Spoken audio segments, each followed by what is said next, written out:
Hi, this is Stephanie Miller from The Stephanie Miller Show. Please enjoy this exclusive clip from my show on Political Voices Network. First of all, just how are you feeling watching this whole circus going on in New York this week? Do you miss doing the Daily Show? I mean, it's really wild. I'm actually in Washington, D.C. doing shows right now, and I never thought I would travel to D.C. to get away from the chaos that's affecting America. It's really wild because New York has turned into a full-on circus right now, and America is in a really strange position where, at the same time when everyone's preparing for a presidential race, one of the races might end up in prison. That's a strange place to be in for any country, I think. So, it's been quite a circus to follow. Well, aside from being hilarious, Trevor, your background is so interesting. Obviously, author of the #1 New York Times bestseller, Born a Crime, Stories from a South African Childhood. One of the things I hear all the time, and I want to get your take on, because I'm sure you do too, is people around the world just cannot believe this. They just keep asking, how is he allowed to run? Why is he not in prison? What do you say to people that you talk to around the world?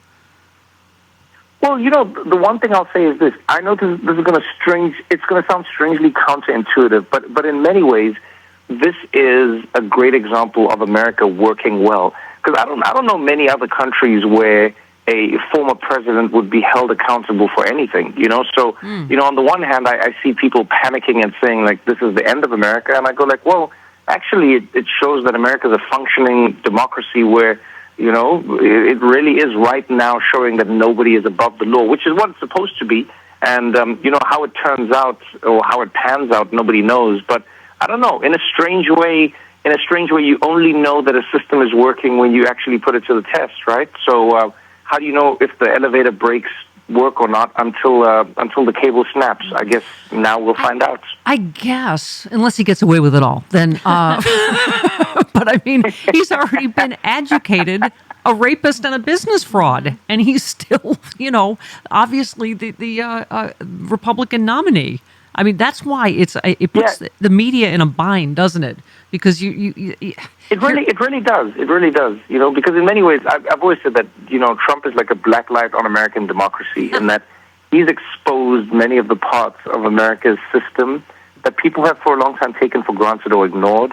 And I mean, when it comes to the media, they really are in a strange situation because now, the person who they in many ways propped up is now in a position where they have to treat him with a level of reverence that doesn't really work in an environment where somebody is on trial for all the things he's on trial for. So now it's really going to be a test of the media. And I'll be honest with you, I don't know that they're fully up to it because they're always battling, their unquenched thirst for ratings with their need to actually be good journalists. So it's going to be an interesting time. Well, that's why I was so thrilled to have you on this morning. We had a listener recently, a caller, just say, I only go to comedians to get my news now. I only go to late night comedians. And I hate to say it, Trevor, but you and all the rest of the late night comedians are doing a better job, telling the truth, holding Trump's feet to the fire, talking about how ridiculous this all is.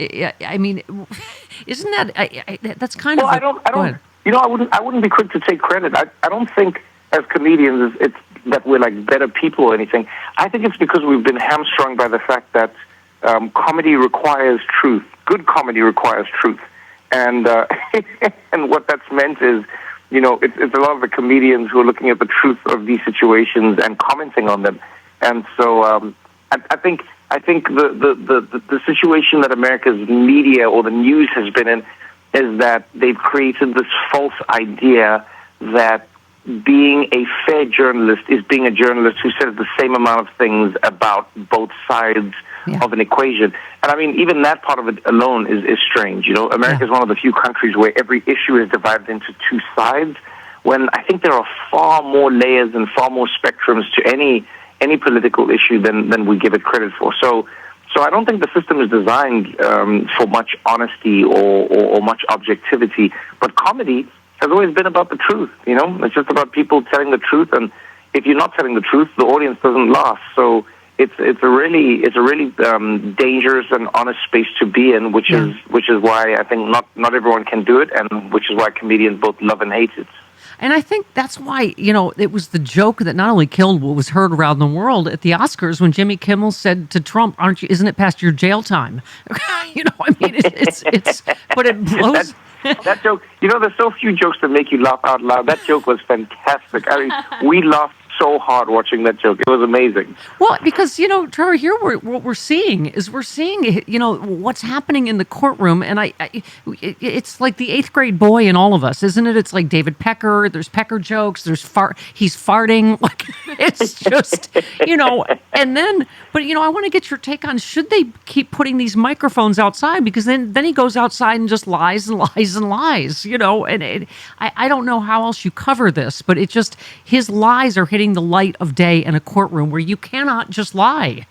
You have to have. Well, I've never understood why. I guess I do understand it for ratings, but I've never understood why the news in America gives Trump a microphone that is connected to a live feed. Yes. I think there's nothing wrong with having an interview, and there's nothing wrong with capturing the words of a person who is now a former president, but you can always wait and see, Mm-hmm. I mean, even TikTok has an edit feature. I don't understand why the news doesn't adopt the same idea. Yes. Just watch it, see if there's anything that's worth reporting to the American people, and then go from there. That's right. Trevor, CNN the other day, Trevor, just, literally cut back and went, well, obviously none of that was true. I mean, that's one way to do it, to air it and then immediately say none of that was true, or not air it. But let's talk real quick. I know you have to go. Let's talk about, because I know we're so excited to see you here at the Hollywood Bowl May 11th, but what now with Trevor Noah? I love how it's described. It'll go deep with special guests, including entertainers, CEOs, actors, athletes, thought leaders, the kind of conversations that happen behind the scenes, full of radical candor, authentic back and forths, honest reactions. We always say that, Trevor, that before we go on air, sometimes are the best conversations when you aren't on air yet. And this feels like it has the feel of that. Well, it's funny you say that, because that's exactly what I'm trying to do, is I'm trying to capture, with as much authenticity as possible, the conversations that I have when I'm not, quote unquote, going on air. And I think we're losing that in society, and it's something that I'm trying to hold on to with all my strength, is the honest candor that we have with each other as people when we're trying to navigate some of the stickiest issues. Yeah. We're not living in an easy world. We're not living in a world where people are becoming less polarized. But I do think we should work a little bit harder to have conversations that are sticky, because from that stickiness comes truth and comes an understanding. So my podcast is all about trying to find that. It's understanding that no conversation that's worth having won't have any rough edges to it. But, if you get over those rough edges, you never know where you find yourself. And that's what I'm enjoying doing on every single episode. For instance, I think you dropped an F-bomb earlier in the conversation and may have lost me my FCC license, but it was worth it to meet you. And so that was... Me? That was a raw, real conversation. And what a thrill to meet you, Trevor. Best of luck. Can't wait to see you out here at the Hollywood Bowl. We'll talk soon, I hope. Thank you so much. Thank you so much for having me. You too. All right, there he goes.